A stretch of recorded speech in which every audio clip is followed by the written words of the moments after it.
Bem-vindo ao canal Evangelho Puro Trechos, canal não oficial do irmão Mário Persona.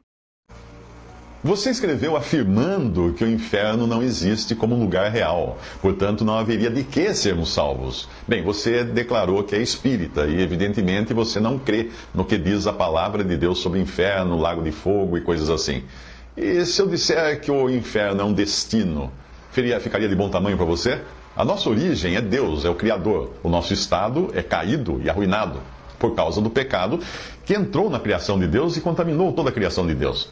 Nós herdamos isso, herdamos o pecado que veio de Adão. E no pacote veio morte, doença, dor, tristeza, tudo isso nós temos. Então você concorda que não está tudo ok conosco, não é mesmo? Você acha que está tudo 100% na minha vida, na sua vida? Não. Então algo precisava ser feito. Mas por quem? Quem poderia ter feito algo que pudesse nos livrar dessa condição caída, pecaminosa, arruinada pelo pecado que nós vemos a Bíblia descrever o homem? Bem, o meu tico e teco aqui da minha cabeça me dizem que se a Bíblia chama Jesus de Salvador, é porque ele veio salvar a gente de alguma coisa. Para isso serve um Salvador, não é? Paulo disse que Cristo Jesus veio ao mundo para salvar os pecadores, lá em 1 Timóteo 1,15. Ele diz assim, como todos pecaram e destituídos estão da glória de Deus, também em Romanos 3,23. Então eu e você estamos no mesmo barco, nós somos pecadores necessitados de um salvador de pecadores, porque é isso que Jesus é. Mas aí continua a dúvida, salvar de quê? Tiago 4,12 diz que há um legislador que pode salvar e pode destruir. O Senhor Jesus falou de pessoas que serão lançadas nas trevas exteriores e ali haverá pranto e ranger de dentes, em Mateus 8,12. Ele falou também da fornalha de fogo, de Mateus 13,42.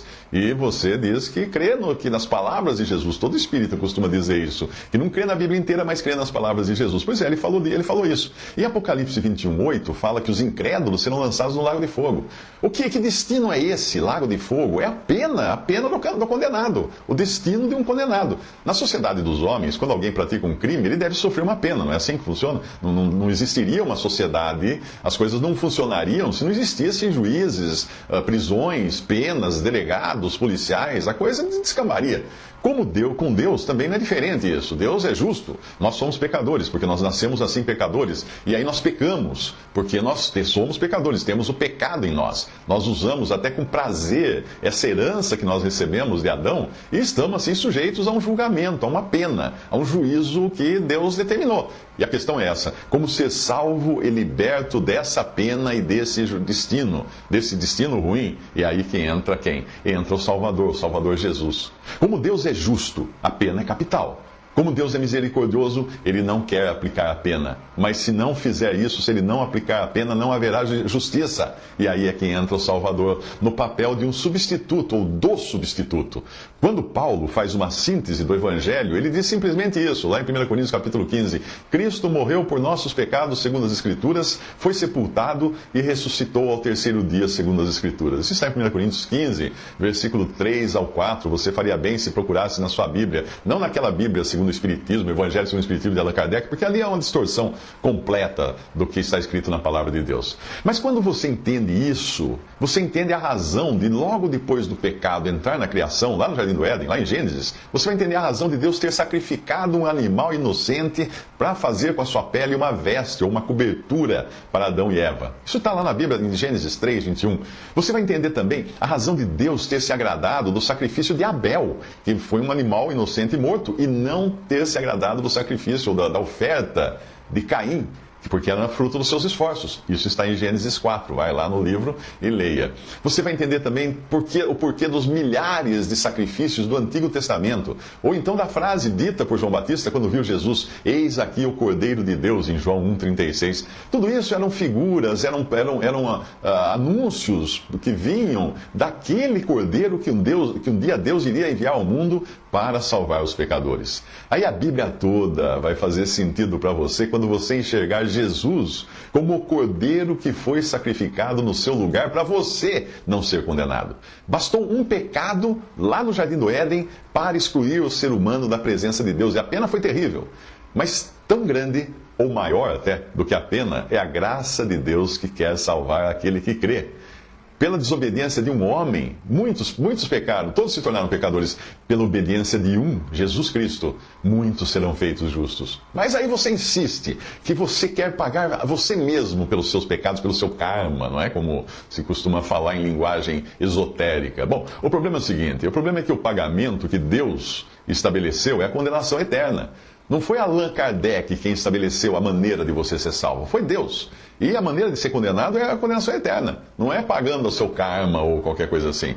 São as trevas exteriores das quais Jesus falou. Essa é a condenação eterna. É o lugar onde há ranger de dentes e sofrimentos. É isso que Deus fala, o Senhor Jesus fala nos evangelhos.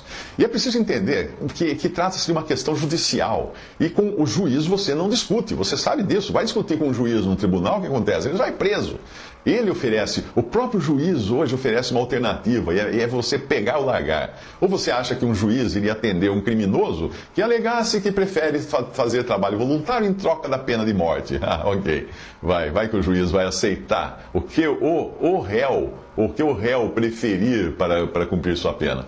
Ok, você diz que quer evoluir espiritualmente, mas o padrão de ótimo é o próprio Filho de Deus, Deus e homem. A própria ideia de poder evoluir por seus próprios esforços para atingir o padrão e ser igual ao Filho de Deus, aí sim isso é pretensão. Muitas vezes você acha que um cristão, um crente em Jesus, quando diz que está salvo, é uma pessoa pretensiosa, é uma pessoa orgulhosa, é uma pessoa que está viajando na maionese, né? Porque, pô, o que esse cara pensa que é, falando que já está salvo? Será que ele já evoluiu tanto para chegar? Mas o problema não é de evolução, mas é de substituição no juízo. É isso que você precisa entender. Mesmo assim, não foi o caminho, evolução, não foi o caminho que Deus determinou para o homem. Deus determinou que é pela fé em Cristo que nós somos justificados. A justiça já foi feita quando Cristo tomou o meu lugar no juízo. E se eu creio nele, aí eu recebo essa justiça que já foi feita para mim, como sendo minha. Eu tenho já a salvação eterna, não pelos meus méritos, não porque eu evoluí, não porque eu matei meu karma ou revivi 300 vezes para sofrer aquilo que eu errei na outra vida anterior. Não, porque Cristo foi à cruz por mim, pagou ali os meus pecados e me oferece agora o perdão de graça. Não adianta você querer entrar nos Estados Unidos com visto para a Austrália. Você não vai conseguir. Não adianta você querer entrar no céu com um visto de Allan Kardec. Você não vai conseguir. Você precisa do visto que só Jesus dá. E nesse passaporte tem um carimbo de sangue. O sangue que ele derramou na cruz por mim e por você. É você pegar ou largar. É crer ou ficar sujeito a pagar para ver. E aí as consequências vão ser as piores possíveis.